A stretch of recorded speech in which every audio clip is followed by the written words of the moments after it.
Ever spent hours wrestling with service workers that refuse to cache properly? Or debugging push notifications that drop like bad Wi Fi? The PWA Builder Pack fixes that.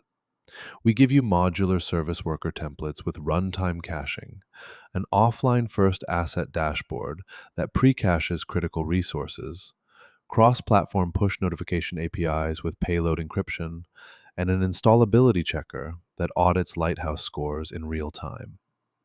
This is for front end devs drowning in SWJS configs, full stack engineers juggling Workbox and Vapid keys, and DevOps leads tired of flaky PWA builds. Stop reading Stack Overflow threads from 2018. Let's ship installable apps that actually work.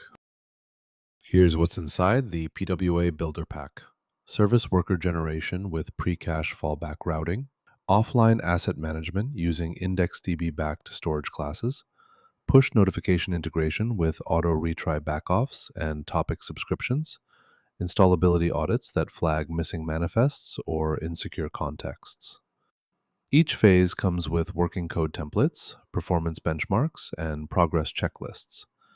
We've pre-built workflows for cache-first strategies, background sync queues, and even Safari's quirky push permissions model.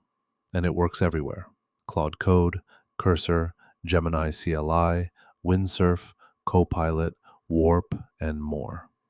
No more browser-specific hacks, just ship PWAs that feel native, period. Installing the PWA Builder Pack takes one command: npx quanta-skills add pwa-builder-pack. That's it. It downloads the full workflow: service worker modules, caching directives, push API boilerplate, and compliance checkers. No config files to tweak. Your next Claude Code session picks it up automatically. Your AI assistant now magically knows workbox patterns better than your senior dev. Just import the service worker, run the audit, and watch your Lighthouse score hit 90 plus. PWA mastery in one install, because you've got apps to ship, not MDN docs to memorize.